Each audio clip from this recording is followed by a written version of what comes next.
First, they ate their dead, those who died naturally from cold and starvation. Then something darker happened. You were busted. I just found out that you love dark and airy stories. Look no further, you're in the right place. Hello, I'm Godek Folktales, and if you're new on this channel, please do well to click on the subscribe button, like, share, and comment, because I'm going to be giving you real, chill, scary stories, airy stories that will make you shake to the core. Now, without further ado, let's dive into the real story. And please subscribe. Did you know that one scientist's work both saved billions of lives and enabled the Holocaust? Fritz Haber created the poison gas that killed 90,000 soldiers in World War I. They called him the father of chemical warfare. His wife was also a chemist. She begged him to stop his research. She called it science turned into a tool for destruction. When he refused to listen, she took his service pistol and shot herself in their garden. Haber didn't even attend her funeral. Instead, he traveled to oversee the first major gas attack at Ypres. But his story gets darker. His research later led to Zyklon B, the same gas the Nazis used in their death camps, the poison that killed his own relatives during the Holocaust. He won a Nobel Prize for his work, but he died in exile, rejected by everyone. His legacy is impossible to understand.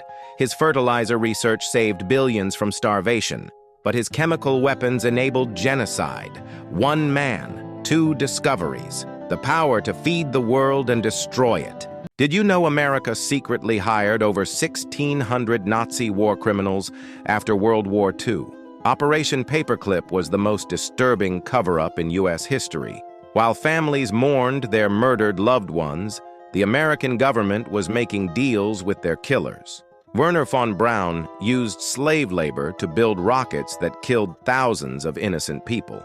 The U.S. made him the father of NASA.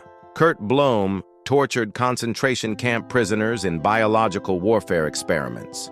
America hired him for the Army Chemical Corps. The government created fake identities for these monsters. They erased their war crimes. They gave them new lives. These Nazi scientists didn't just get jobs. They got citizenship. They got honors. They got to continue their work.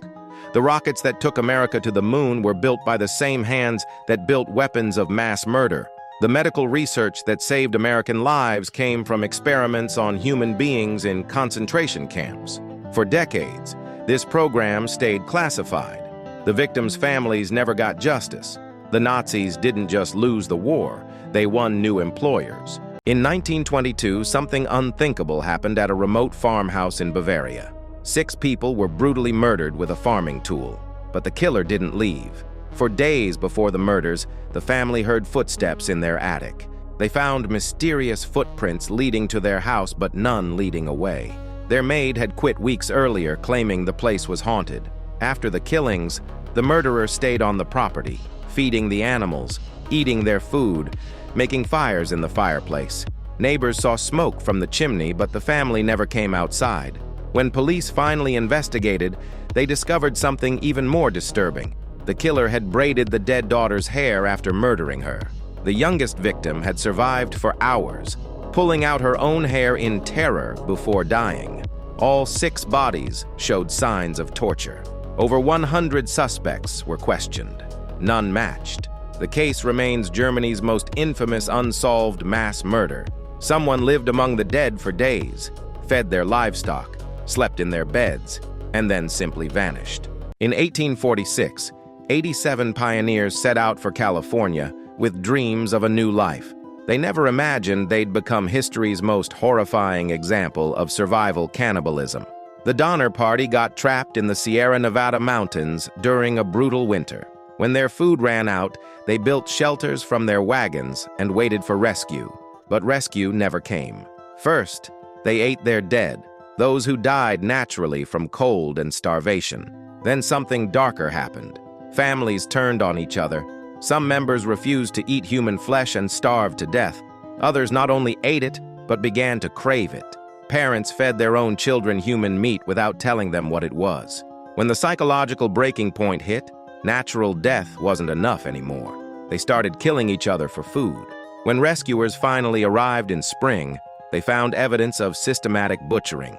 Some survivors had developed such a taste for human flesh that they couldn't stop eating it even after being rescued.